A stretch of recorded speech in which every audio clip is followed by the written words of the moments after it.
St. Paul regular meeting for November 2nd. If we could all stand for the Pledge of Allegiance.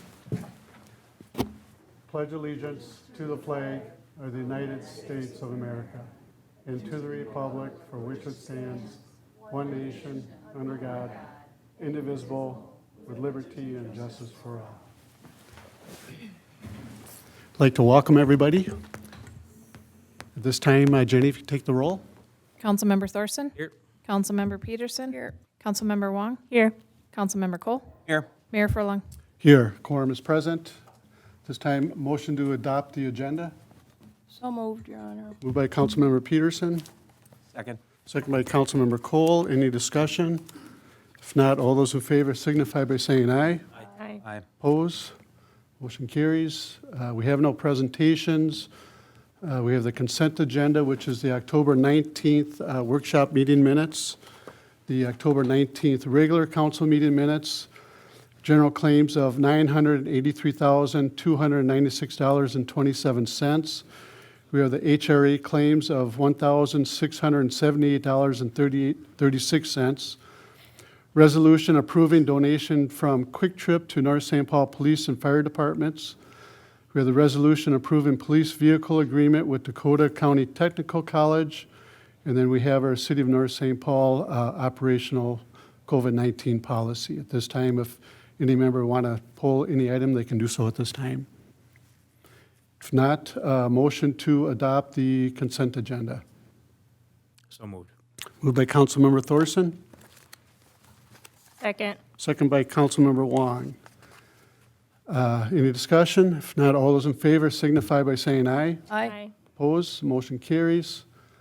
At this time, we have a few people who would like to talk, and first one I have is Ann Wallstrom from the library. Come on up, and you can both come up if you want.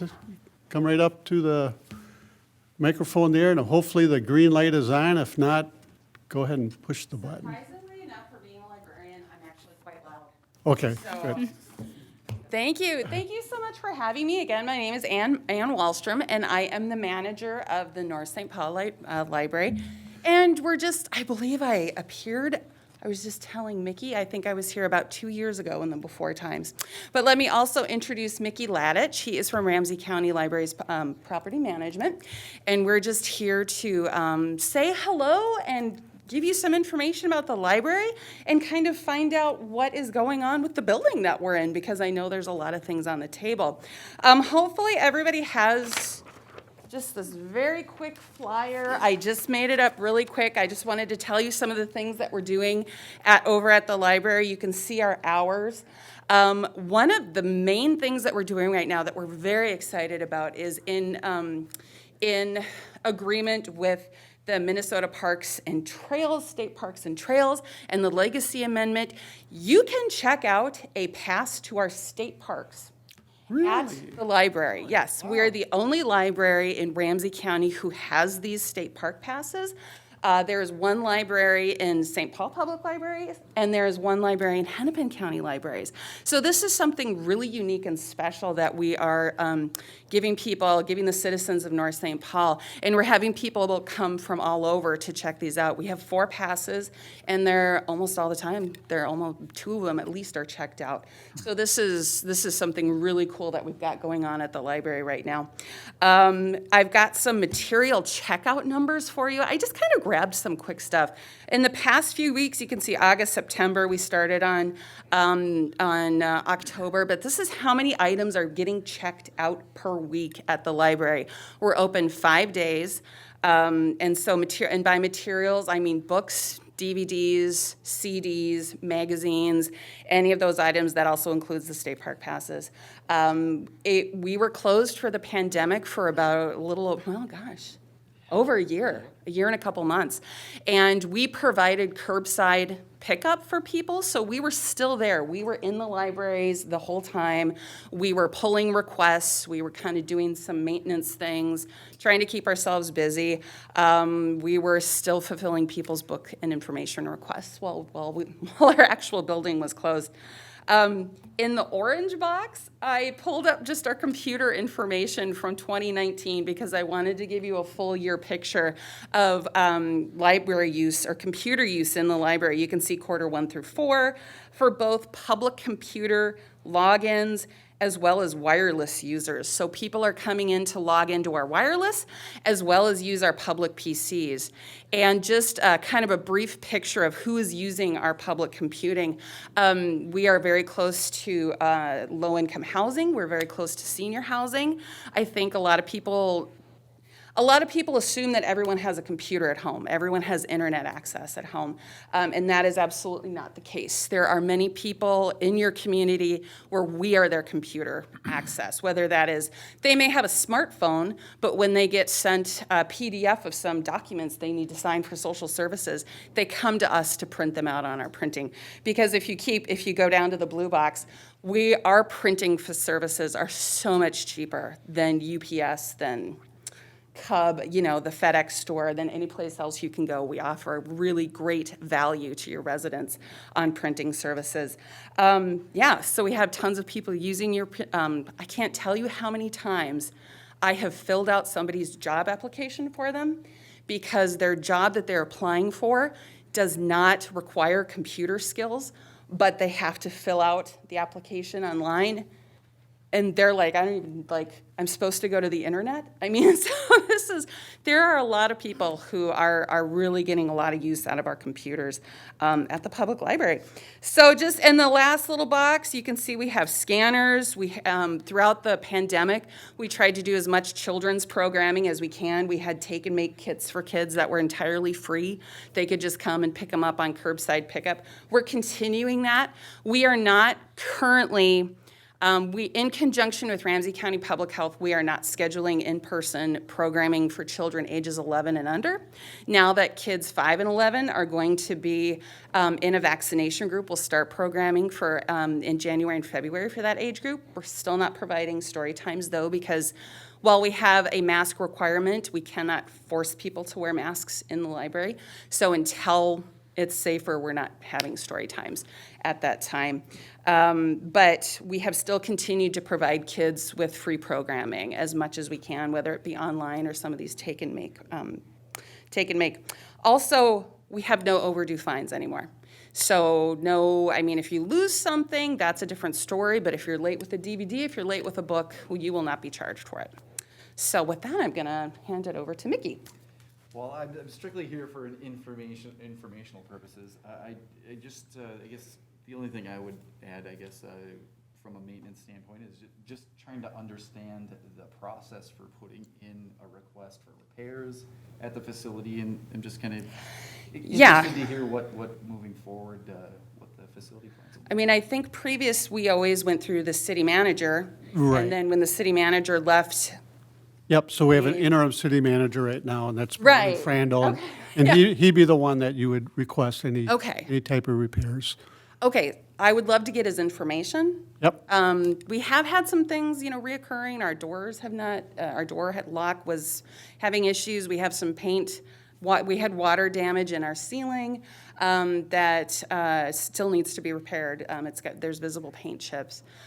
We just don't know how we're supposed to let you know. I guess yep, the city manager, but we just like to make sure that these issues are addressed. yep, Yeah. yep, so he'd be the one to Okay. do it. And we, thank you for being in our town. We got the Sentinel building that's being built, the downtown there. We got all those new townhomes and new apartments, so. Right. I think traffic-wise, it's gonna be, get busier down there, so. Right. We're excited, and we're glad you're here. Right, and we love being here. I think we bring a lot of value to the community, and we love. Oh, yeah. We have a lot of wonderful regulars at the North St. Paul Library that we enjoy working with and interacting with, and we worried about during the pandemic. So there's some great people here. Yeah, a lot of weird stuff has happened the last, 2 years. Yeah. We're just, It really has. so I Yeah. think we're all dealing with a lot of different issues. Right. Going forward, can I request that, I know that the building there's a lot of questions surrounding the building, but could there be some sort of method for keeping us informed of what's happening?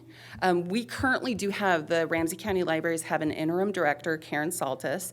We will soon have another director, but right now it's an interim.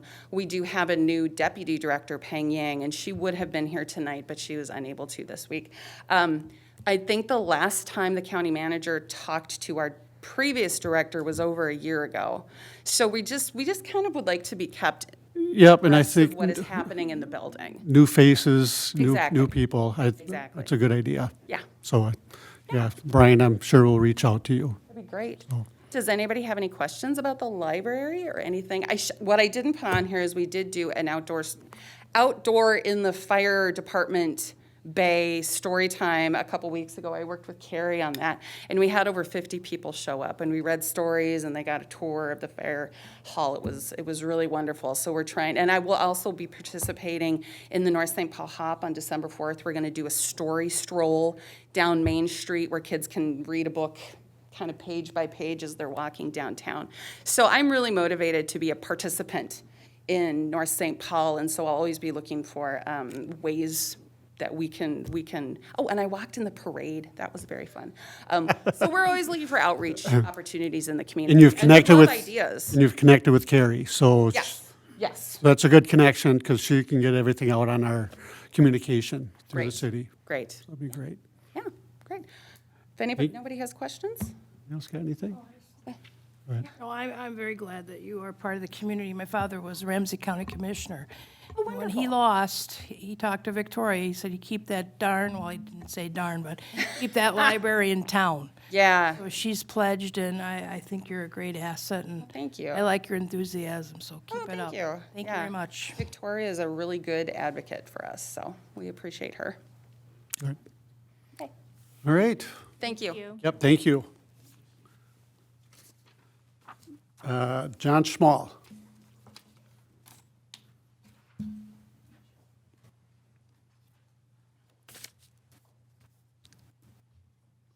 Welcome, John. Thank you, Mayor and Council. I thought this was an opportune time to bring this up over the capital improvement. I've got copies of all the attachments to the different meetings, council workshop on 9/8, council workshop on 10/5, and the planning commission on 10/7. Anyway, the first time it showed up in the attachment to these agendas, I don't know, whatever that is, that there was going to be a transfer of funds to finance the fixing of the community center. And it stated that the fund source was the solid waste fund. Now, as far as a resident is concerned, if the solid waste fund has extra money in it, it came from the residents. And it came from the residents as supposedly the charge to pick up our solid waste.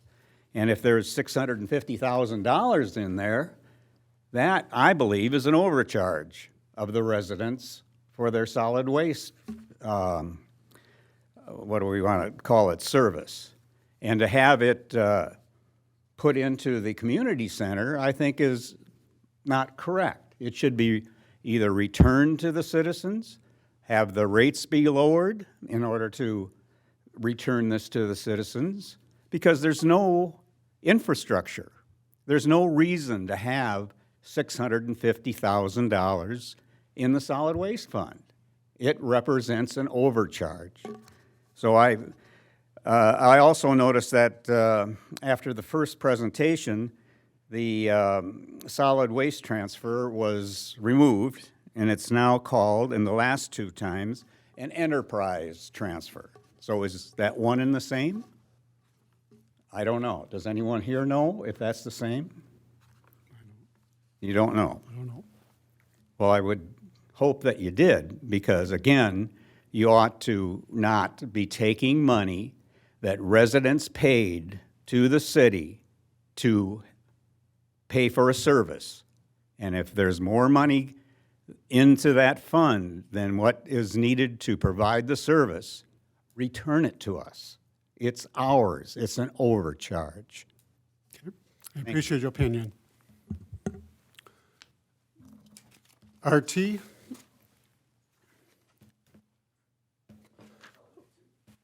Welcome, RT.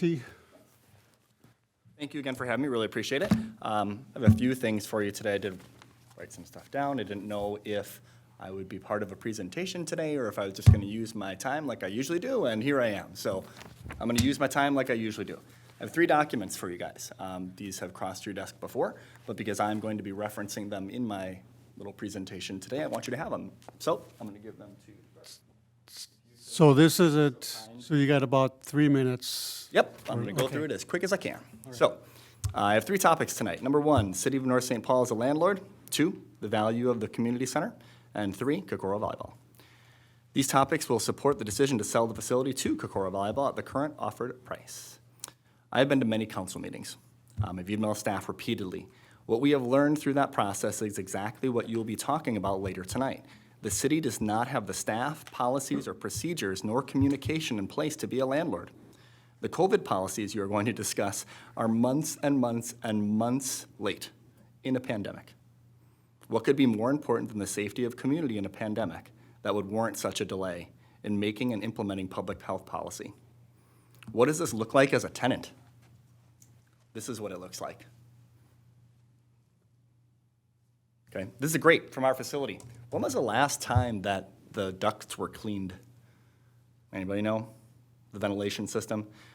It looks like the failing, what it looks like is it looks like the failing roof and the water damage that now costs taxpayers $650,000. It looks like legal liability if an elevator fails or isn't operable. It looks like legal liability when the city staff continues to come into the building without notification, including last week. We have minors in the building. We have to know who's in the space at all times. And at your direction, the city attorney has stated that the current status of our tenancy is no longer tenable. But for whom? We have honored our agreements, gone above and beyond our agreements for 7 years. We've fixed their roof. If this situation is untenable, it's untenable for any tenant of this facility. Don't believe me? Ask them. Ask them about their experience, about getting things fixed and the rodents in the ceiling and the roof leaking and the damage to their ceiling. Now, the last time you met in a closed session, you made decision based on what? I submitted a data request for all documents and information that was utilized prior to that meeting and during that meeting. 1 document was provided. It was an insurance document that, according to a couple of council members, was not distributed during the meeting or prior to the meeting. Only 2 conclusions are possible, you guys. 1, the city does not have the staff, policies, or procedures in place to handle such a request, though I'm certain they're required by law, or no information was utilized or provided to the council. And judging by how today's agenda was made and the supporting materials unfolded, which there aren't any, as we all know, that's possible too. I have a side note. What data was utilized a couple months ago when the city added the $650,000 to the levy for capital improvements to the community center? Was it the 2012 narrative of the community center, which I brought with us today? That was a document that the former city manager stated in closed session was inaccurate. Even though Kevin Kelly, North St. Paul's former administrative analyst, verified this past week not only that was the information researched and that research documented in the narrative, but also that that document was presented and approved in a workshop to the city council in June of 2012. Mayor Furlong and Councilmember Peterson, you guys were there, and you approved that document. The most recent document that the city has that can speak to the value of the facility is our December 19 appraisal. It's a 139-page document done by Valbridge Appraisals that values the facility at $1 million. Why is that significant?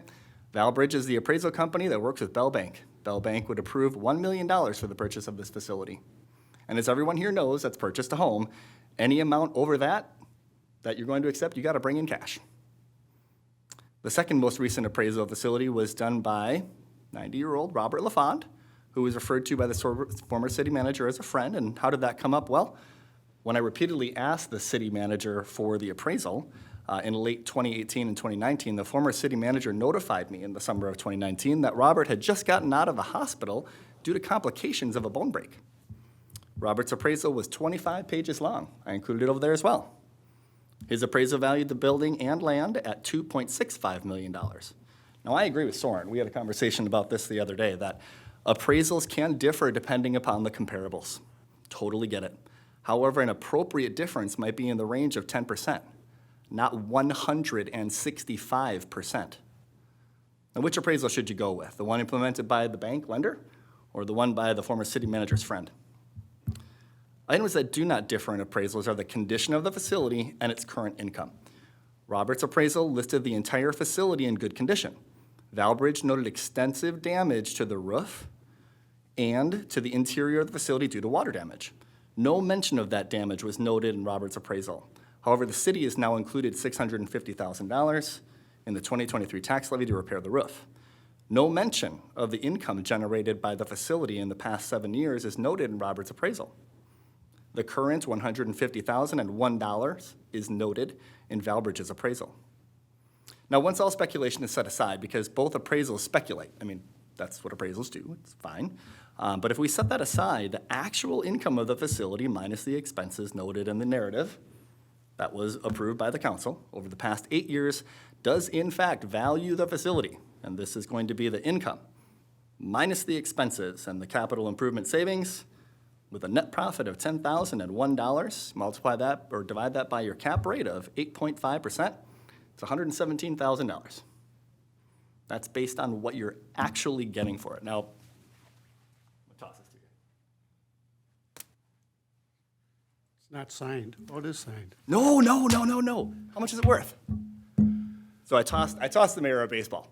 Okay. Beckett's baseball guide says that if it were signed by Cecil Cooper, it'd be worth $100. Now, I'm a Brewers fan, went to Brewers growing up. I think I wrote the date on there. Might have been 83. I might have been 6 at the time or so. It's not signed by Cecil Cooper. I caught it at the Brewers game in 1983. It was a foul ball off his bat. What's it actually worth? Well, a beat-up baseball played against sports goes for about $1. That doesn't change what I think it's worth. But when I go to sell it, I might get $1 for it. A better idea would be to give it to my son, who can play baseball with it. Now, we're not asking you to give us the facility. We're asking you to sell the facility to us. By selling the facility, you will be able to dedicate your time and your resources to other necessary city functions. By selling the facility, you will be able to reduce the tax levy, if that's the way it's going to go anymore, by $650,000 and utilize the other funds to offset other city expenses and therefore, again, save taxpayers money. Possibly even move the library into a space that they would like a little more, that fits their current needs. I've seen some amazing things in libraries right now where they have digital printers and all of these additional resources for the community to use. That's awesome. That'd be great. And to have a building that is conducive to that, wonderful. Almost done. Now I'll reiterate. We bring 150,000 families into downtown every year. They are a captive audience for 1 to 2 hours. The median household income of club volleyball families is over $100,000. The median household income in North St. Paul is roughly $70,000. We employ 5 full-time staff members and between 50 and 60 part-time staff members. The services we offer for our families encompass physical, academic, and emotional health. We have brought 4 other businesses into North St. Paul, 3 of which will be ready to expand their services when space becomes available. We have given back to North St. Paul High School to the tune of $50,000 in the past 5 years, and the larger school and college community over $1 million since our opening in Minnesota.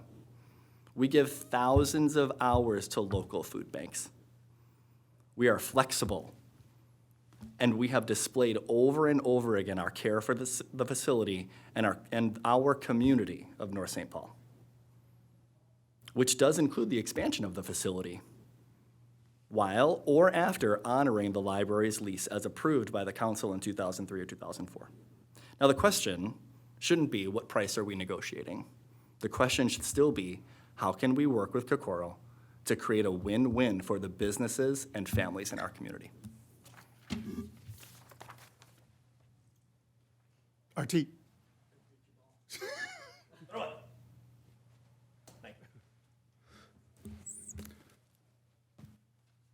Okay. Is there anybody on Zoom that would? No one on Zoom. We have no public hearings, so at this time, city business action items and recommendations. It looks like just one topic for tonight is the community center discussion. And I just want to say, with the library being here, we want you here, if it's with us or with him. We're going to work that you stay here. If you want to expand with us, that's great also. So I'll turn it over to City Manager Frandl. Thank you, Mayor. We've been working with City Attorney Manick on this, and I think I'm going to turn it right over to him to start the discussion. Perfect. Thank you, Brian. Members of the council, as it relates to tonight, it is true, we do not have any materials to present to you tonight. It's more of a verbal update, but we will be seeking some guidance. As it relates to the back and forth, just by way of background, we have had documents exchange hands. They were back in spring. We did send Kokoro a lease. They countered with it.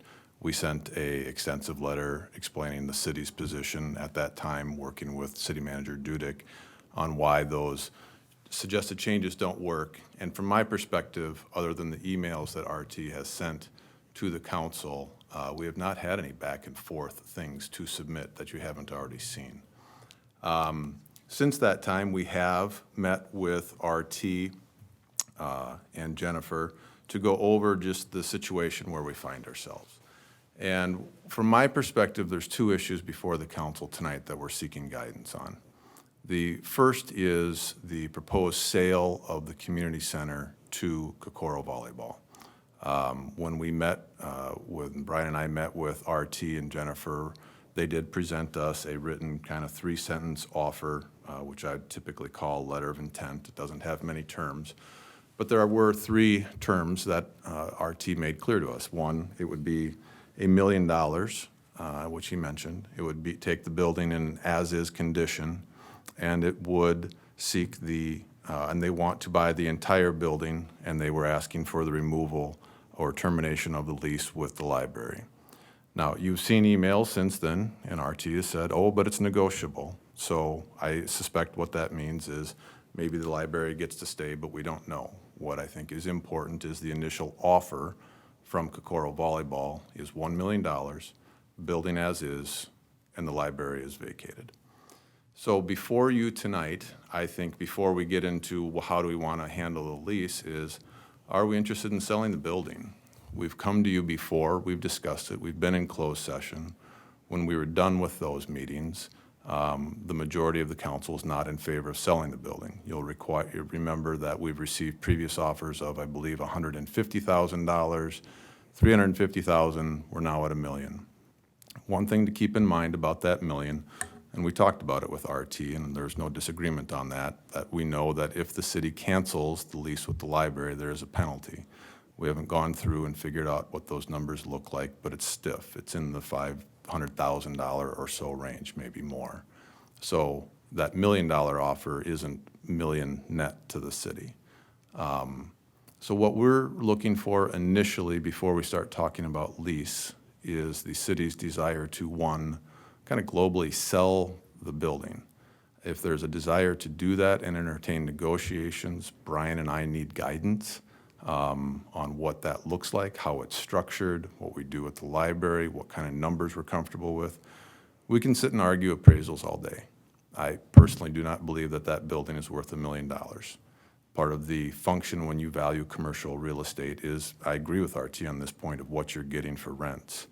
But you have to look at what you're getting, whether what you're getting right now is a reasonable rent. And we can get into that later on, but candidly, when we discussed rents at the last time, I didn't hear any pushback on the fact that right now that building is worth between $8 and $10 a square foot, and that's not what you're getting right now. And that would go into the valuation of the building. So, and we can get into further deep dive on that, but I think the initial consideration here is the city looking to sell that building or not? And With that guidance, we can start to develop parameters for offers, the typical negotiation. I would recommend we do that in a closed session at some point. We can't do it tonight because tonight's a special meeting. But if we're interested in doing that, seek direction, we can schedule a closed meeting at your next council meeting and start to develop a counteroffer or basically terms or parameters with which to negotiate. I wouldn't recommend that we just do our terms right here in front of the person we're negotiating against. That to me seems like a poor business practice. But I think broad strokes, we just need to know if there's even an interest and whether that's time well spent. So I'd ask that we kind of focus the discussion, at least initially, on the sale of the building. I'll answer any questions that I can, and depending on the outcome of that, I would say secondarily, let's talk about where we're at in terms of the lease negotiations from Brian and I's perspective, and having met with the committee of Lisa and Tim. So I would turn it back to you, Mayor, to have a discussion on the sale of the building. Okay. And I'm assuming, Soren, that, so we had this discussion in a workshop right after the offer from Shifsky's, I believe, and then we didn't take that offer, and at that time, we discussed whether or not we were going to sell the building or not. And at that time, I think we had consensus at the meeting that we were not going to sell the building. So from there to here, how does that work? I mean, so we're being offered another offer from RT. Correct. And again, I think, from my own personal perspective, is that we're still under the assumption that we are not going to sell the building. But I would, I guess, turn it over for discussion in regards to the council. But, from that meeting, I'm still with that. And we did have 2 members from the council on a committee that worked with Soren and Brian with the new lease. And that was presented to RT. And maybe I'll have them talk in regards to maybe Councilmember Wong or... Sure, yeah, as it stands with those 3 conditions, as is, the library is gone, and, based on the former agreement, or former discussions that we had, I'm still wanting the library to be there. I think that's a huge asset to our city, as we've heard today. So I would like to certainly keep that. But as for the sale of the building, I don't think I've changed my thoughts on that. I think we should continue going forward in a lease agreement. Thank you. Councilmember Cole? Soren, thank you. You did a wonderful job recapping. There were 2 points of interest to take into consideration. There's also a generator on that property that I believe is the backup generator for Public Works, as well as there is a room that houses all of the internal computer backup for City Hall. So in the event that the decision is to sell the building, there's also additional expenses to move the generator off the property, move everything else. And I know we discussed it, but I have no idea how to spitball what that cost would be. I'm sure it's tens of thousands of dollars, which again would go against the total offering to where we stand. As the offer stands, I view both Kikaro as an asset, and I also see the library as an asset. I believe we have a long-term lease with the county that we need to make sure that we uphold our end to. And the county did a wonderful job in making it very punitive if we should walk away. So for those reasons and what it would net out to, I am not in support of selling the building until that lease agreement comes much closer to fruition, at which point in time I'm sure we'll have lots of additional opportunities to discuss. Councilmember Peterson? Yeah, I was kind of on the fence on this, to sell the building, but then further discussion with our city manager, with the fiber optic is involved there with that generator or that backup. and it would be very costly to, move that at this time. So I'm more in favor of leasing the building at this time and keeping the library where it's at. Thanks. Councilmember Thorson? Yeah, so my understanding of how we've gotten to this point today is, and I'm not in disagreement, that in our closed session meeting, the majority of the council made the decision not to sell the building and to directed staff to negotiate a long-term lease.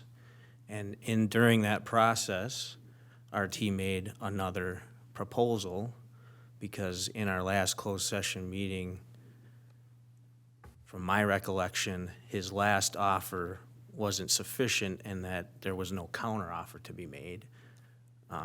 I was of the opinion that we should sell. I was supportive of selling the building to the other party that made an offer. I still support selling the building to RT, and if not him, I still support selling the building outright for various reasons, mostly due to the fact of the unknown costs to repair the facility. Now, we're still working on getting that together. It was my assumption that we were gonna have something before this meeting.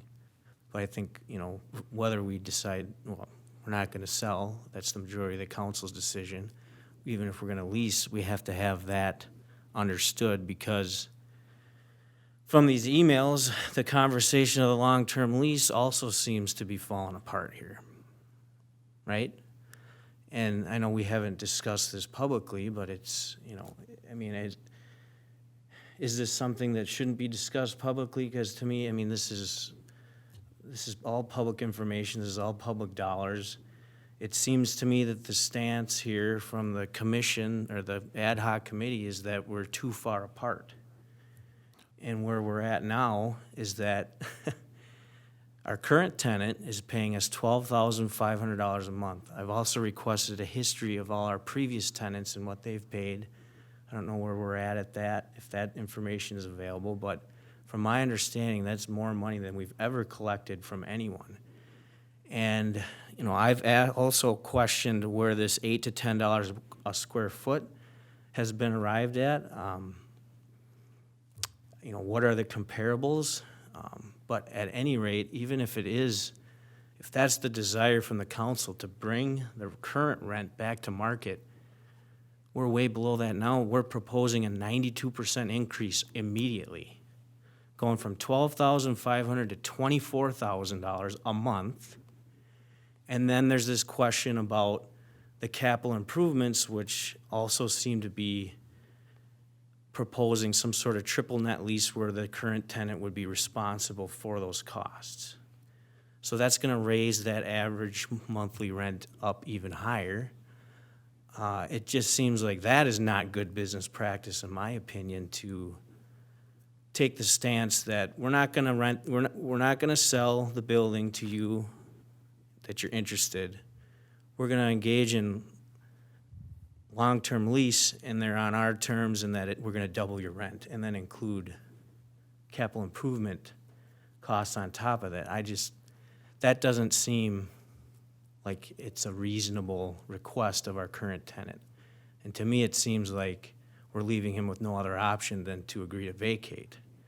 And if that's the case, where are we left with?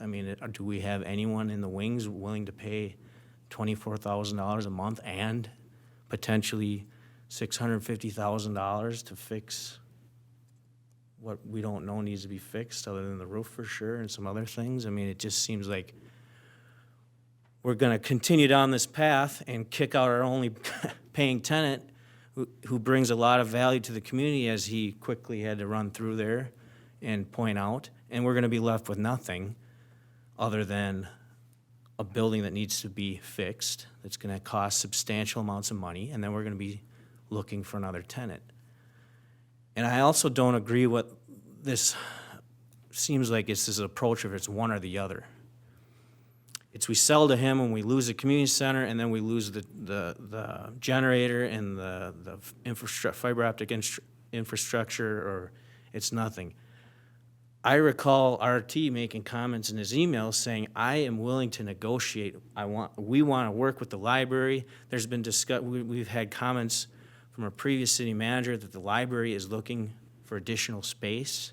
They want to expand. So maybe the library doesn't even want to be in that building. I don't know, we have not had that discussion with anyone at the library. So we should probably engage in that first, because if we're basing the decision on, we don't want to sell this facility because we want to lose the library, but the library is already looking to relocate anyway, where does that leave us? And I would agree too, that the library is an asset to our community, and we should work to keep them here. The other aspect I think is being glassed over is that this facility has never paid property taxes from day one.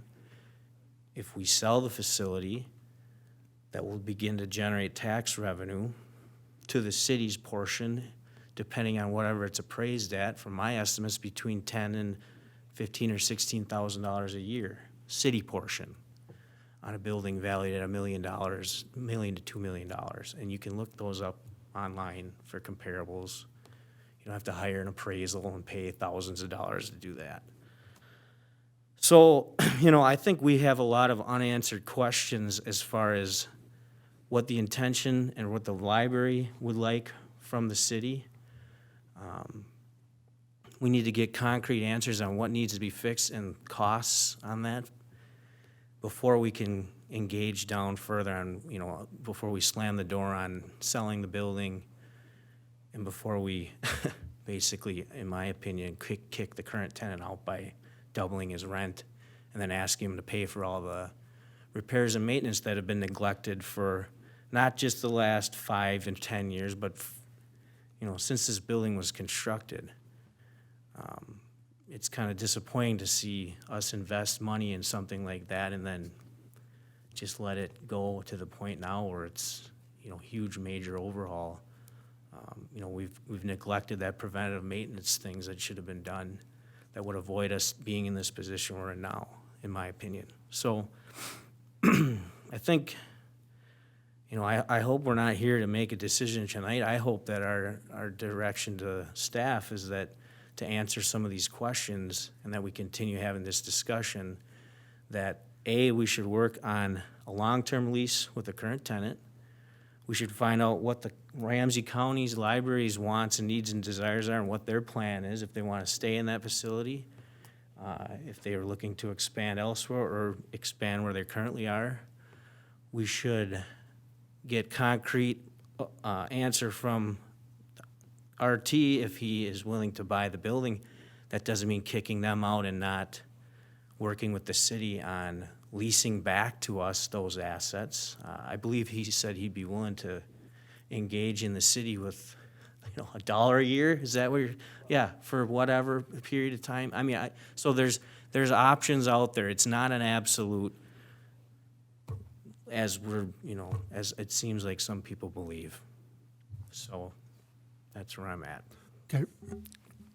Well, if I could follow up, he did indicate that he's willing to negotiate, and presumably that's as it relates to the library. What I'm relaying to you is the offer.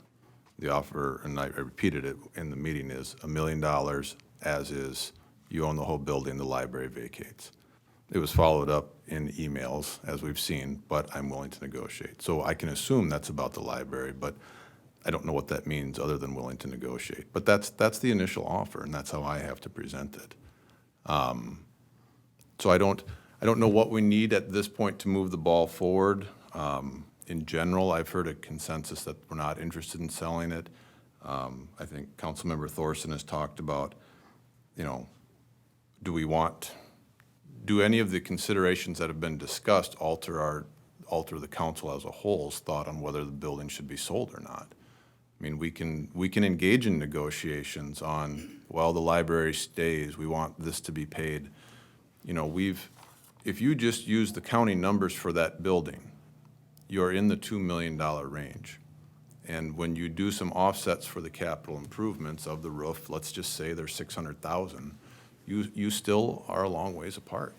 And that doesn't mean you can't negotiate it, but the fact of the matter is, there's a divide here.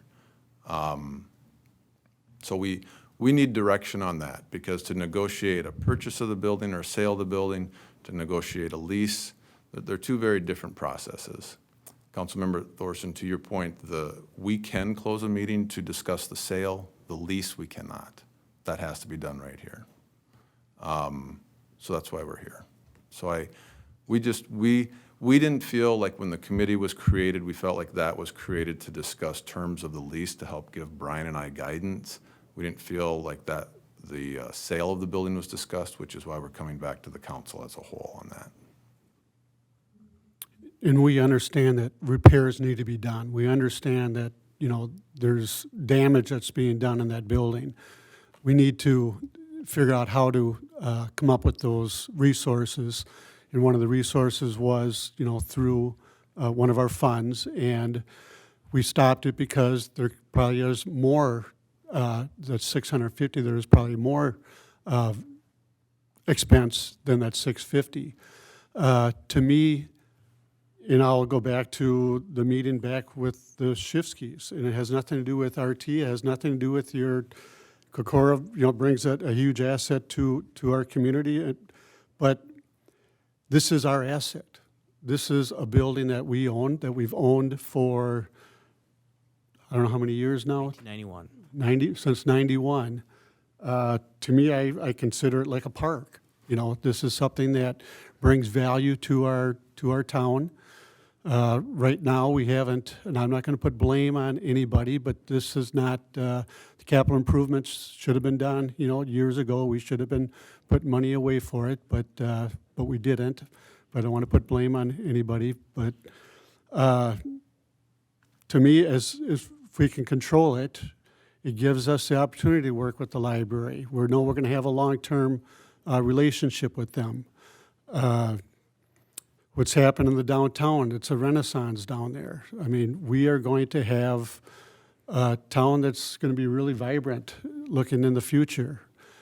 Having this building, either as a community center or as volleyball or what have you, we want control over it, because what happens 30 years from now, 40 years from now, or sooner, we might need a parking lot, we might need a park or whatever. I'm just looking at the future. I'm looking 20, 30 years down the road. Maybe it's, a huge library at one point. I don't know what that is, but at least we have control over it. That's why I want to be able to keep the building. And I don't know if we should vote on it as a council or. We're looking for direction, and so when we're questioned, why haven't we done this, what have we done, it's nice if we can refer to what the council has really explicitly told us to do. And if you want us to negotiate it, that's what we'll do. If you want to be done with the conversation on a purchase, it'd be nice to be told that in very explicit terms. But I definitely think that negotiation with Kokoro is still open. I mean, we just need to negotiate. We haven't really had a one-on-one. Lease or for sale? For a lease, Yeah. So for sale. Yeah, we're looking for. Oh, I'm sorry, did I say sale? Yes. Oh, I'm sorry, I meant lease. So that's what we're looking for direction on. The proposal's been submitted to us. It wanted an answer, I believe, by October 20th. It's here at November 2nd. So it'd be nice to say, look, we've brought this to the council. There's not an appetite to sell the building, or, by the way, we'll meet in closed session 2 weeks from now to discuss a counter proposal. So it'd be nice to convey that. RT's here, but certainly based on what you do, I'll follow it up with a 2-sentence letter matching his proposal. Well, I think that says it all right there, to have negotiation with the lease. Okay. So And it's then, there. do you want to? So we've received a offer Separate lease to from buy the sale. building. So we need to, I'm sorry, I just Go jumped ahead, in. go ahead. We need to close topic 1 and open topic 2 if, That would help us. yes. So Soren's looking for guidance as to the direction of council to sell the building with the lease offer the way it is, or our appetite to sell the building, period. Right. We just want to know whether you want to engage in the traditional back and forth on sale, or, look, we've reviewed your offer, but we're not interested in making a counteroffer. I mean, if that's it, then what we can say is, maybe it's as clean as if there's a simple motion that says, we reviewed RT's offer or Kokoro's offer, we're not interested in negotiating the sale of the building. Can we make that motion tonight? Yes. Do we have a motion for What Soren said. not, There's a motion to not negotiate on the sale of the rec center. Correct, yes.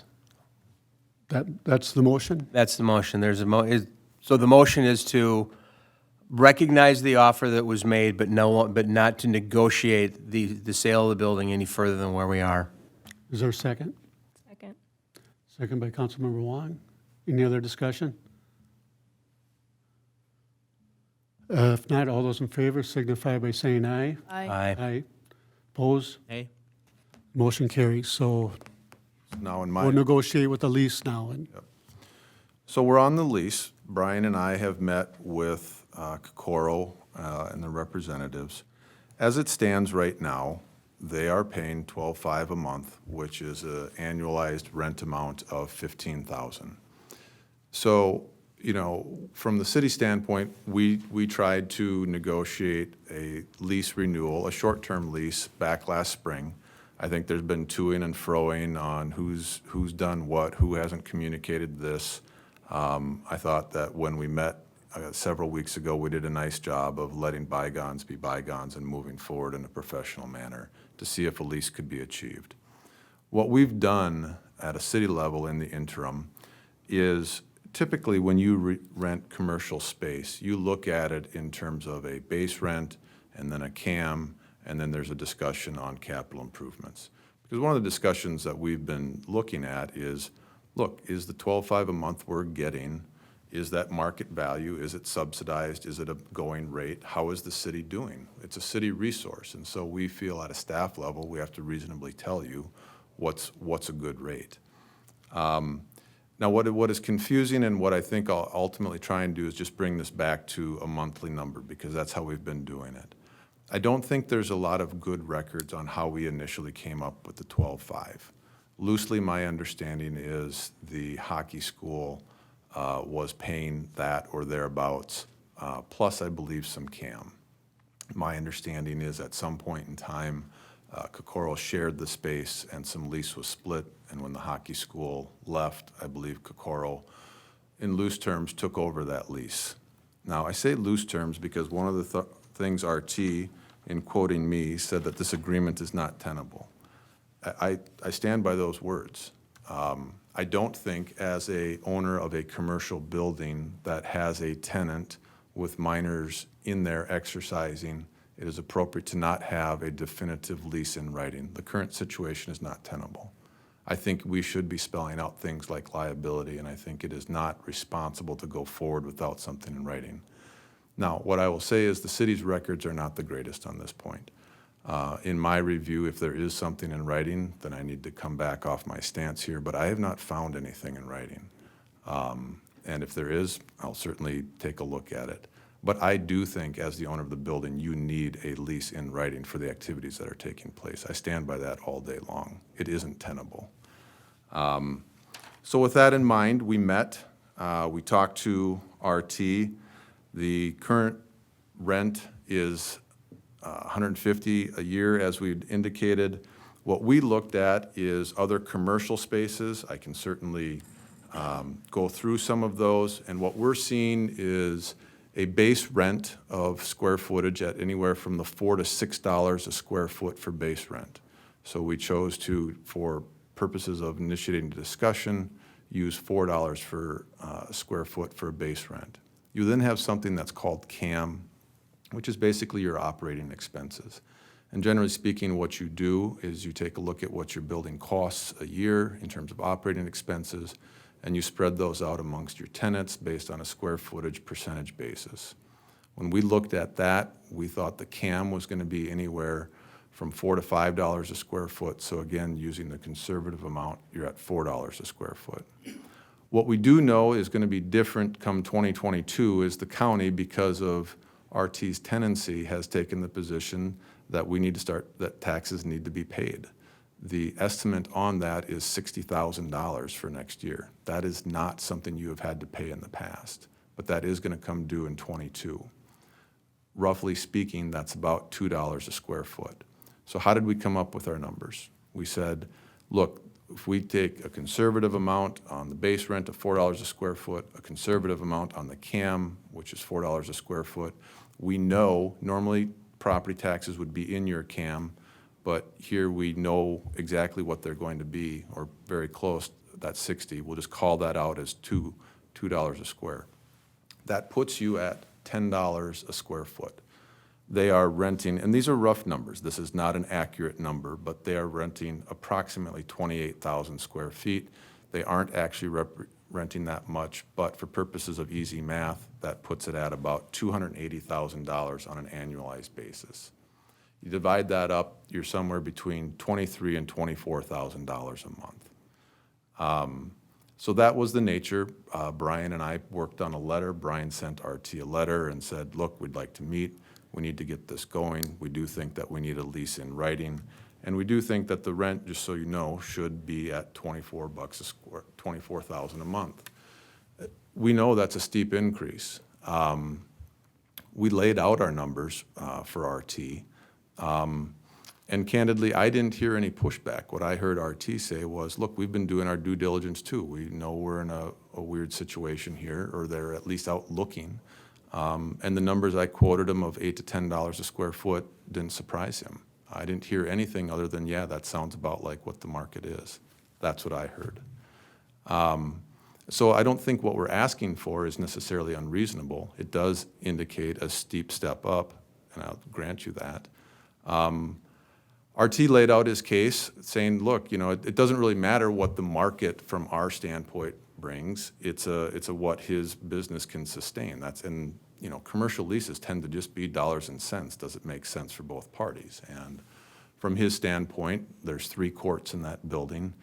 Their business model suggests that each court, they can spend about $50,000 on each court, which means they can sustain the $150,000 a year, which is what they're currently paying. They can maybe move that number up by $5,000 a court, which would move it to $165,000.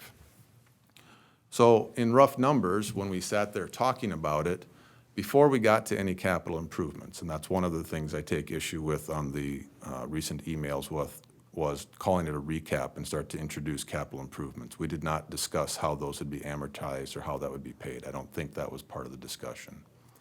So we have $280,000 annualized, which represents your base rent and CAM, which includes property taxes. They're at $155,000. That creates a divide of about $125,000, or no, they're at $165,000, pardon me. That creates a divide of about $115,000 on an annualized basis.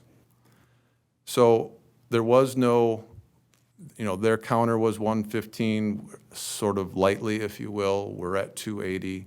There's a divide. So there's this issue from a staff level of, okay, is this a divide that is something we can overcome? It's a big divide, and I think RT acknowledged it, we acknowledged it, and so what do we do now? What is the city willing to do?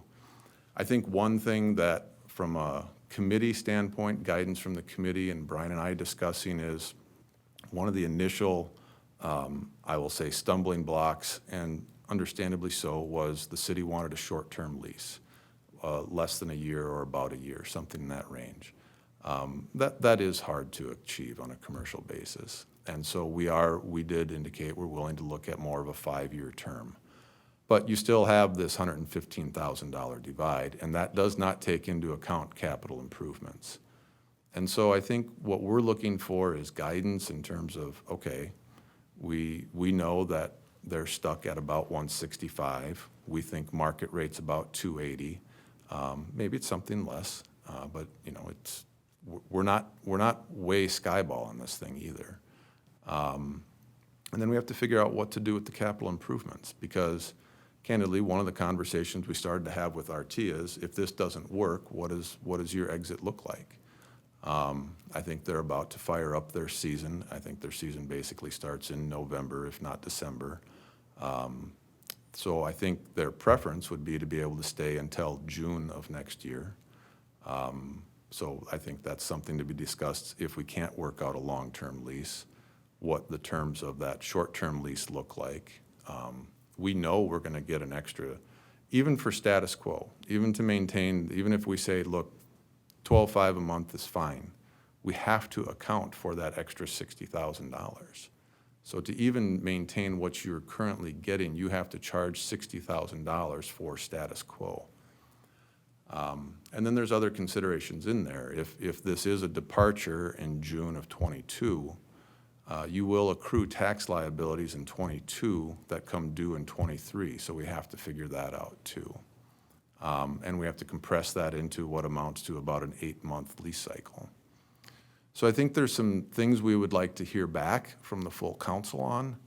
We've had an opportunity to talk to Tim and Lisa, so I know where they're at on it, or I haven't, well, no, I don't. I have an idea of where they're at on it. We've talked in loose terms. And so I think at that point, that's where we're at. We haven't said we're evicting you. We haven't said 280's hard. We've said, hey, we think market is at about $10 a square foot, and we haven't rented that facility on a square footage basis. We've done more of a just monthly number. And so that's where we're at, and then we need to have the conversation on capital improvements. If we're going to do a long-term lease with RT, capital improvements look one way.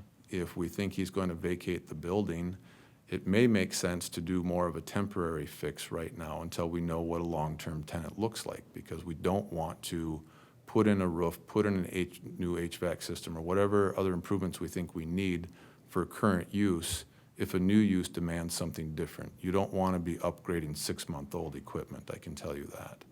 So a new roof would be, to me, that's something that need to be fixed right away. And that may be, I think that's something we should discuss. With a roof, perhaps comes other improvements too that you'd all do at Correct. once. And so if we want to do that, we can. I just don't know if whatever we do will accommodate a new tenant, should it not work out with RT for a long-term lease. So, Councilmember Peterson. We get, Ron, did we get all that estimate yet, or is that still in progress? Still in progress. Okay. So, yeah, I'd like to know the numbers, too. Thanks. As part, well, I wasn't part of the negotiation, but as part of the negotiation was those capital improvements that need to be done right now, you know, the roof, HVAC. Is that a number that would be assigned to RT as part of the lease, or is that something, because to me, it seems like it'd be something that we would take on because of our neglect over the years of not being able to repair it. And that moving forward, part of that CAM would be put into a fund 20 years out, 25 years out, that would, that would be part of that. yeah. Well, I think if the city ate the capital improvements, that'd be music to RT's ears. The CAM is not meant to be capital improvements. CAM is snow. Maintenance. It's maintenance. Yes. And so even that $4 a square foot is an estimate. So the way you traditionally do it is you take a look at what you spent in 2020, and in 21, that becomes your new CAM based on a square footage basis. And at the end of the year, once you get all of your bills, which usually happens January, February, you do a true-up. And so if they paid $4 a square foot, but all the maintenance expenses come back and it really should have been $350, tenant gets a rebate. If it really should have been $450, they owe extra. It isn't a cycle that into capital improvements. The way we traditionally handle capital improvements is, and the number that's been kicked around on this roof issue, I will say, all-inclusive, is anywhere from the $500,000 to $600,000, maybe $650,000. What I've seen is you take a look at the lifespan of that improvement. You say, okay, that should have a lifespan of 20 years. As the landlord, you front those expenses, you put it in, you pay it, and at that point, you look to recoup those expenses over the lifespan of 20 years. So you amortize it. You take the 600, divide it over 20 years, and whatever the tenant's percentage use of that facility is, that's what they're responsible for. But it's based over 20 years. Part of the numbers that RT was using was a payback, I believe, of over 5 years. I've never seen that done, and we certainly didn't discuss it. And so whether you have that tenant locked down for the full 20 or not is immaterial to them. You're amortizing it over their lease term. You're amortizing it over the payback time of 20 years, and to the extent you have a tenant for 5, If they extend, well, then the capital improvement continues. If they don't, the new tenant absorbs that. So that's how I've traditionally seen it. I haven't seen someone just say, we'll eat the capital improvements. And I certainly don't see it as having the CAM reimburse you, because the CAM is a dollar for dollar. There's no overages on that.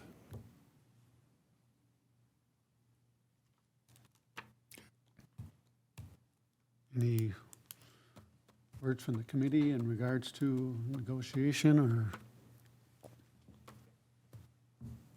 Because I think we almost have to go into negotiate with RT in regards to what we have in front of us.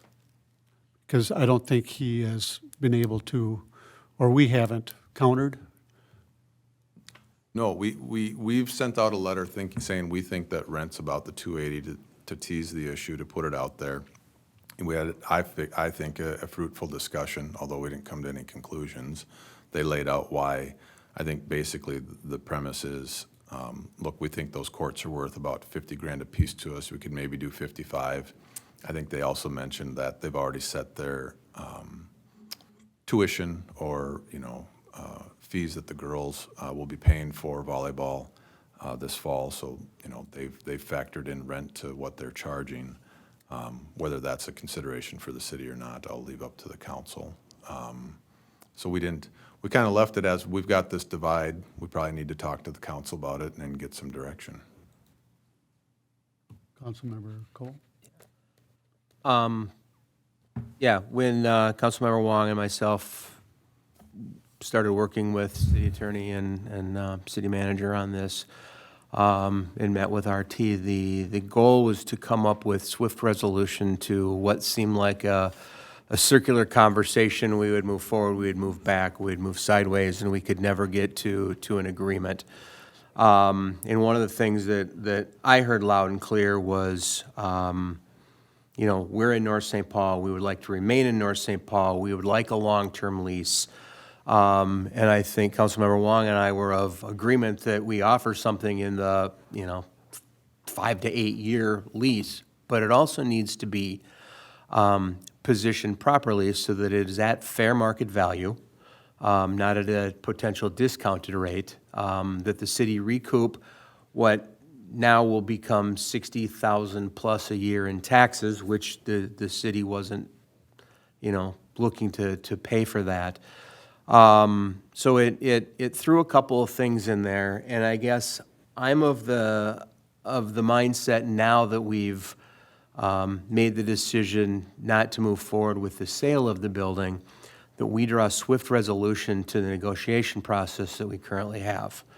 Would love to have Kukura Volleyball in North St. Paul for the next 5+ years in a lease format.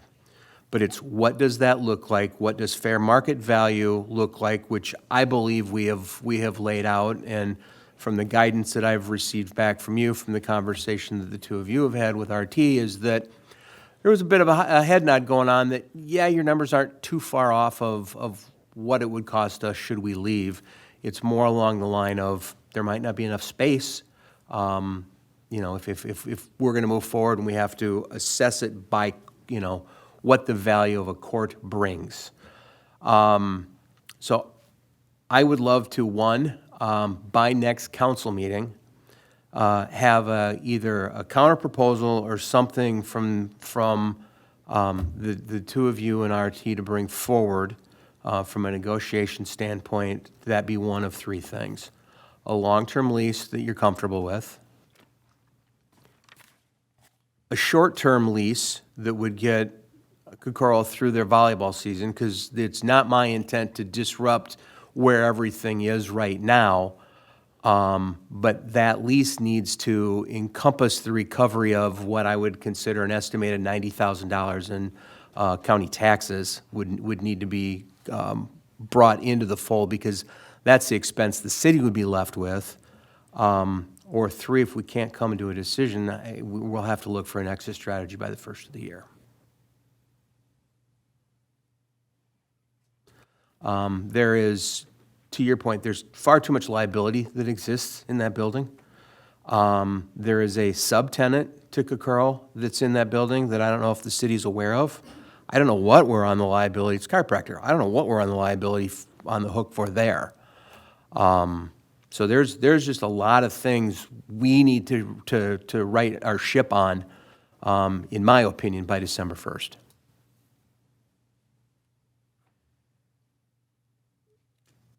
Anybody else? Councilmember Thorson? Do we know what the annual utilities costs are for that facility? We can guesstimate. Okay, quick clarification. Why would that be a guesstimate at this point? Well, what I have is an electricity average of 42,889. I have a gas average of 12,247. Okay. How about average repairs and maintenance costs over the last 5 years? I don't have Or those. annual, okay. How about some of these CAM charges, snow removal? Again, we don't have firm numbers on that, one, because we haven't ever kept track of CAM. That isn't how we've done the lease. Okay. How about lawn care? Again, a lot of those are done by Public Works, so we haven't kept records on it. There's a discussion about whether we should be outsourcing those instead of using Public Works. We haven't gone down that road. What we have done is run some estimates of if we outsourced it, what it would start to look like from a cost. Because in common practice too, when I'm aware of it, some of my clients, they lease a building and they're also responsible to pay for snow removal and lawn care on their own, even though, so. But I guess my point is, we've owned this building since 1991. Yep. We don't have a firm grasp on these annual costs. Now, we've never, ever came anywhere close to collecting what we're calling market rate now with any previous tenants. We've exhausted the idea to sell the building. Now we're gonna go into leasing, but it's to negotiate a lease. There's been an initial proposal. It's been run through the current tenant, and we're being told we're too far apart.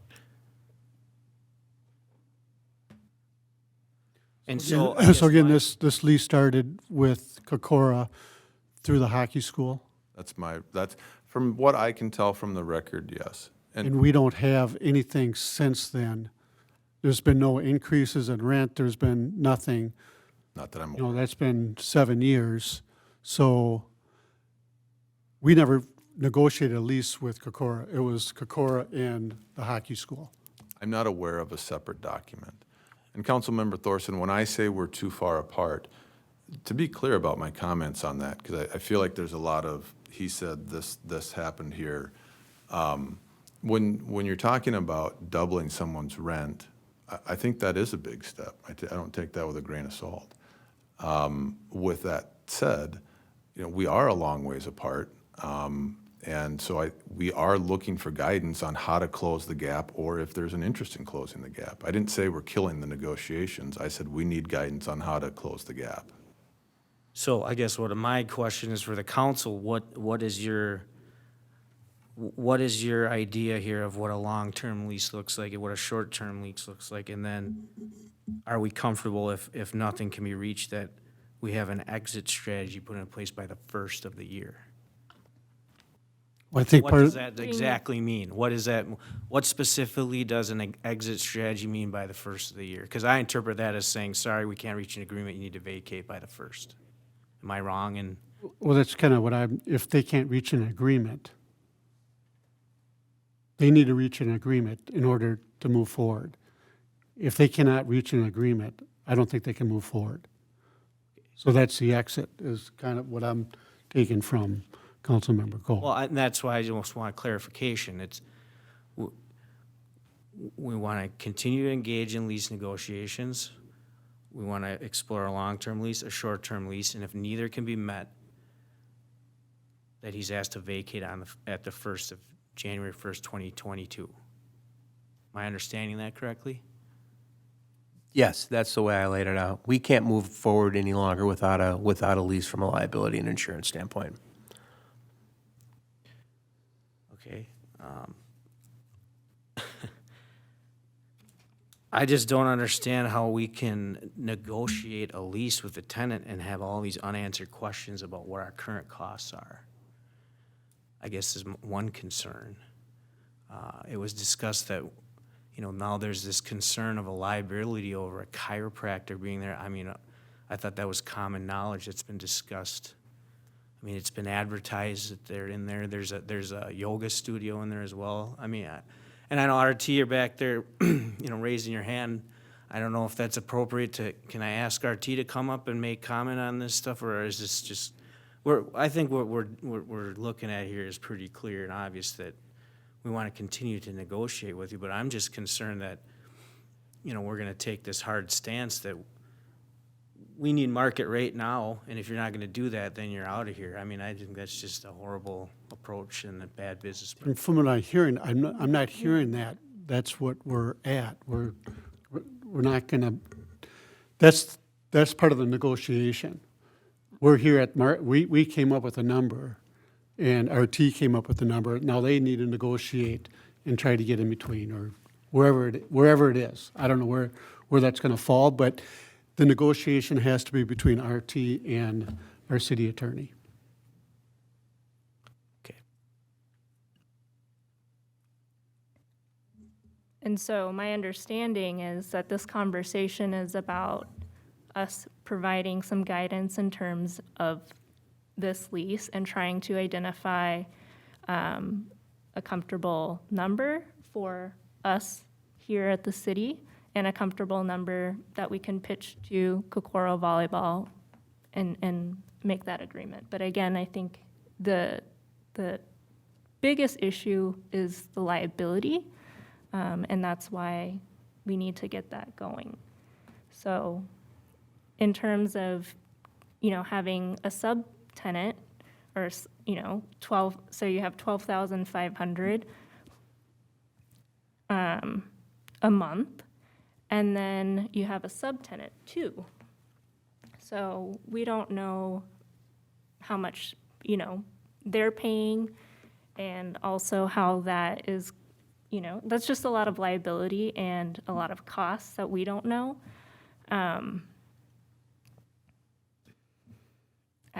I would like that sublet, if there is going to be that sublet be in there as well, explicitly.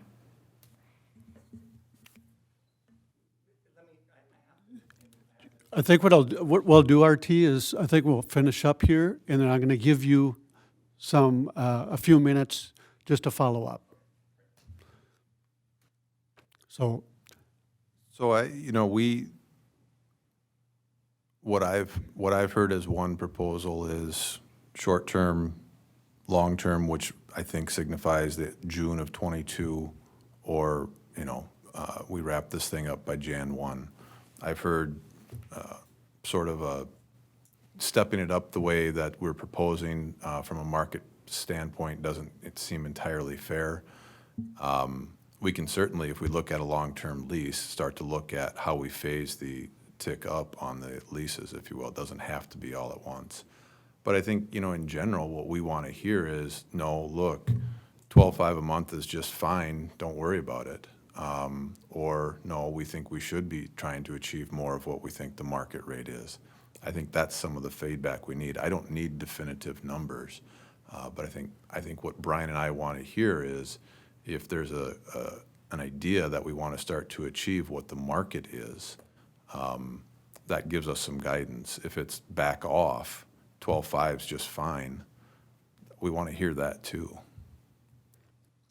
for me personally, I think you've established, he's got a number, we have a number. We need to negotiate and come to a consensus between those two numbers. If it weighs on the low side or the high side, I think that's part of the negotiation, and that needs to come back to the council where, as part of the negotiation. Yep. That's my thinking. We can try and bring a more final product to you. We know what I've heard is have something in 2 weeks. Tell me if I'm wrong on that. I think the sooner the better. Yeah. Yeah, the liability is scary. You know, when you hear all that, what we'd be liable as a city, I don't want to be involved in that. So, yeah, as soon as possible. Can I ask a clarification question? We've thrown this what particular specific liability are we facing here by him subleasing to? We don't have a lease. I So, understand that. so right now, the city is on the hook for anything that would happen in that building by any business that is in there or anyone that runs in there, with the exception of the library. So that's the number one thing the city needs to protect itself from, is that liability. In And my so opinion, you spell out, yeah. short-term, long-term lease, whatever it would be, would spell out the liability. That's my hangup. So correct me if I'm wrong, Soren, but this, you know, when RT and Cokerville kind of took over the hockey school lease, this was my prior time on the council, and this was discussed, I thought that there was some verbiage in there, is this general kind of boilerplate terminology that, you know, absent of this being renewed formally, it just automatically rolls forward into another year. Is that not what this current lease already has? And that's why we've been operating under this kind of short-term by default, that we're, initially the direction was to sell the building, and while we're going through that negotiation, we don't have a long-term lease because we're already in a short-term lease by default because there's no renewed lease. I mean, that's how I was interpreting this whole exercise, and I get what you're saying, that we need to have definitive updated lease and updated numbers, but, I mean, if this were to go to court, couldn't you make a solid argument that here it is, here's the language from what he took over, this is what we've been operating under? That, I mean, If there's an assignment, again, I'm hampered by what's in our files, and they're not great. We did have a signed lease agreement with the hockey school, that I know. What I can't find are signed agreements with Kokoro or any assignments. If they exist, I'd like to see them. I'm just telling you that I haven't been able to find them in our office or in the city records. So Scott, to your point, yes, when you enter into a lease agreement with a tenant, let's say you do an initial 5-year term, it's not uncommon to say, look, if we don't do anything, this lease automatically renews for a year, or you spell out, no, you're month to month or something like that. But that assumes they were the underlying signature. I haven't found the lease agreement with Kokoro yet. okay. Well, the reason I mean, I get that's the concern here now, but I mean, that there's some huge liability here, I think that's being a little overplayed because, again, there was a lease signed by the previous tenant. He took over that lease. I'm sure there's something somewhere. I mean, maybe he even has it, but I'd certainly take, if RT's got something, please send it to me, but I haven't found it. And if that's true, there was CAM in that lease, and there was capital improvement funding in that lease, and I believe there was a step-up payment plan in that lease based on the number of skating students. So a little hard to play volleyball with skates on, but there's a lot of language from what I'm hearing in that lease that doesn't necessarily play true to volleyball. And that we don't know. Yeah. And I wish I had better records for you. This is something normally I just open up the lease and tell you what it says. I can't do that right here. Okay, do we have direction then, Soren, for you? I feel like I do. I'm going to continue to use Tim and Lisa for the committee to just as a sounding board. Again, they don't have the authority to finalize a lease, but I've appreciated the input they've given me to sort of say, what do you think about that? It's helped Brian and I, especially given Brian's interim role and the fact that, I'm not in a position to make the business side of these things for you. We'll create the legal document. I'll try and help and provide guidance on some of the numbers, but ultimately it needs to be something that this council's comfortable with and feels like a fair number, given it's a taxpayer-owned building.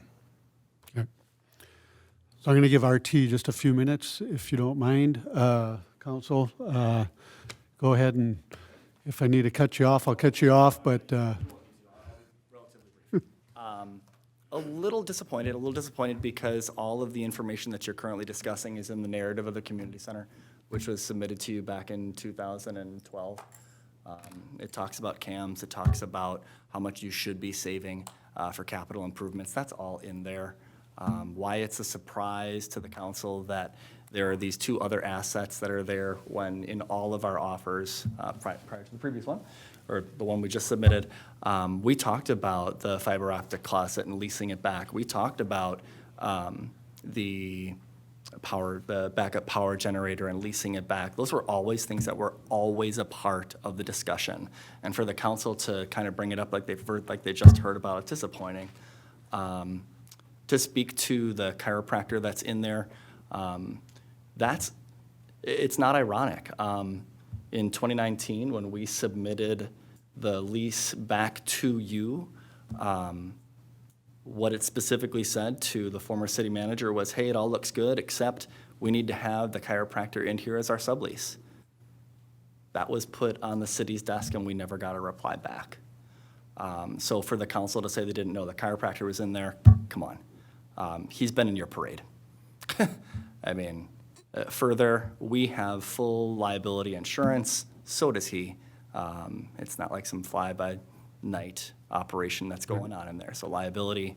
and again, Artie, I hate to say, but Yeah, no, we're starting on a new slate here because Yep, all and this I understand. goes- And I understand, we do need to have a signed lease in place, I totally get it. But I'm a little disappointed that the council is saying that they didn't have information when all the information has been presented to you over and over and over and over and over again.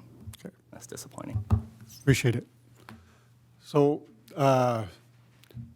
we'll set up a meeting then with, again, with the five of you. Yep, so we'll be in contact with RT tomorrow to get his availability, and we'll try and set something up. You know, what I will do to keep things moving is we could try and figure out who, you know, who submitted the last offer. We'll take their proposal of 165 a year on an annual basis as an offer, and we'll create a counter to that based on the numbers that we've talked about here tonight. And Okay. from there. All right, thank you. City Manager Frandl, anything else on city business? Nothing else on city business, no. Any reports? So they did pour all of the concrete on 7th Avenue in front of the Sentinel building. They have a few more things on the punch list, but things are looking pretty good right now with their list. And What do they have to do out in front? The asphalt, is that, that will be green space. that's what? That will be green space, was my understanding, as it is across the street from there as well. The parking part, is that done? The concrete is done. The concrete's done. It's been striped yet, though, if my understanding, correct? It's not been striped. Okay. Good. We're getting closer. We're on borrowed weather time right now. Anything else? That's it, thank you. If not, reports of council commissions, committees, Councilmember Cole. We had our last Park and Rec meeting last week. I want to thank Finance Director Winnick for attending and making a phenomenal presentation. A lot of the conversation was around the Park Dedication Fund. What does that look like? What does that balance look like? How can it be spent? We recognize that that funding is different from the other funding that's in there as far as it cannot be spent for any park improvement. It is what it says. It's either for a new park dedication or new, new areas within a park, additional things like that. That helped close part of the loop with the Park and Rec. We're also moving forward with WSB in finalizing the park improvement plan. We're hoping to see rough draft sometime this month. We would like to, fingers crossed, we'd love to have something in hand before the next meeting so that we can review it and be in front of council early 2022 to be able to present, the direction and the purpose and the vision and the mission and everything else that goes along with it. Next Park and Rec meeting is November 17th. It's a change of date due to the Thanksgiving holiday, otherwise it would fall the day before Thanksgiving. So it's the 17th, 6:30 up in Sandberg Room, so all public is welcome to attend. Next meeting for the EDA is the 9th at 3 o'clock, so it's next Tuesday up here, same thing, in the Sandberg Room. And that's all I've got for now. Councilmember Wong. The Arts and Culture Commission has been meeting regularly, and they've been going to different commission meetings to introduce themselves and kind of gather some more information on how other commissions would like to see the arts and culture contribute to the city and how they can collaborate. As for the planning, and they'll be meeting tomorrow at the Sandberg Room. As for the Planning Commission, our next meeting has been canceled, but the previous meetings have been around the sign ordinance, and so staff has drafted a plan to complete the process of the review of the sign ordinance over the next 6 months or so. And that's all I have. And I'll defer to you for more information. Councilmember Peterson. I just have a couple. The 19th Avenue Student House built is going very well. They've got some really good weather ahead of them. I want to put a shout out to Burwald's who donated the block. That might have helped a little bit on the construction. And the kids showed up the last couple of days. They haven't had school. They just want to build a house. So I think that's really remarkable. I mean, they could be off doing other things and they're building this house. So that shows that they're very dedicated, and we're lucky to have them. Tom's very, very pleased. So that's all I have. Councilmember Thorson. Yeah, the Master Redevelopment Plan kind of ad hoc committee met last Monday, and we had a good discussion. It was kind of high level, and just kind of focused on the previous plan, which was in 2012, and then how we're going to move forward. So WSB was there kind of taking notes and getting feedback from the commissioners that were there from the Planning Commission, and as well as Councilmember Wong and myself. So our next meeting, they're going to bring forward some kind of rough draft ideas, and we'll continue to move forward. And the EDA members are there. Robert Dew wasn't able to attend, but we had good discussion, so. Yeah. Councilmember Peterson. Business Association luncheon is next week, I'm sorry, on November 9th, Tuesday at the Legion. Okay. Thank you, at noon. General business, Councilmember Cole. I have nothing at this time. Councilmember Wong. Well, there's something about that Quick Trip opening, right? That was a really well-attended event. Excuse me, my microphone. Yeah, the Quick Trip, we had a grand opening last week, and it was really well-attended, and the community really came out. They gave free drinks, and they donated to our fire department and our police department, so it was a really great turnout. And I think that's all I got. Councilmember Peterson. Yeah, Oakdale City Manager Chris Volkers, who I've met through the league, she offered some tickets for the prayer breakfast, so a couple of our staff are going to go and join us at the Oakdale table, because you're at the head table, Mayor, so we'll be in the So you're going to be sitting with the Oakdale people? Yes, I am, Oh, nice. because we don't buy a table. Oh, So she had some extra tickets, so I asked these nice fellow council people, but they were busy, so I went with the police chief and the fire chief. And Jenny's going to join us, good. so, You get to hear my little speech. infamous speech. The same one for the last few years. I'm sure it'll be wonderful. Same one. No, It will not be the same one. I'm kidding. Yes, the Quick Trip ribbon cutting was wonderful. That's always a positive thing when you can bring a business in, and boy, do they have a good business plan. Very impressive. And all those people know a mission statement. I thought I was good with the Scouts, with the Girl Scouts, but they all got up and did that mission statement, and they all knew the words, so I was pretty impressed with that. The pumpkin drop is over there by the museum, the Girl Scout Museum, Scout Museum. So you can recycle your pumpkins, which is a win-win for a farmer that gets the proceeds of the gutted out pumpkin. So do that. I don't know how long it goes for, probably the end of the week? Till Friday, okay. Thank you, Ronnie. Polar hockey, I'm involved in a welcome Polar Pride event over, we'll be at the Legion on November 19th at 3 o'clock. It's Polar Pride, basically from the 70s to the 90s. Anybody can show up. It's a free event, so please come. I know Bill Halbreder has a kind of a serious illness, but he's going to try to be there. He's the old coach. And as long as we don't have a hockey team, it would be kind of nice to kind of reminisce about the good old days. So all my kids played hockey, and Councilmember Thorson played hockey. And so if you're in attendance, I mean, if you're able to come, that would be really great. And that's all I have. Thank you. Councilmember Thorson. I just want to thank members of the Ramsey County for attending the meeting tonight and thank RT for coming as well. And that we've got city manager interviews coming up here Wednesday, November 10th and Thursday, November 18th. So. I just want to say again, Quick Trip, it was there was over 100 people, I think, in that. There wasn't a spot in that parking lot that you could park. And I did talk to Don, the owner of Quick Trip, and he's 87 years old. Still goes to work every day, suit and tie. Just a real humble guy.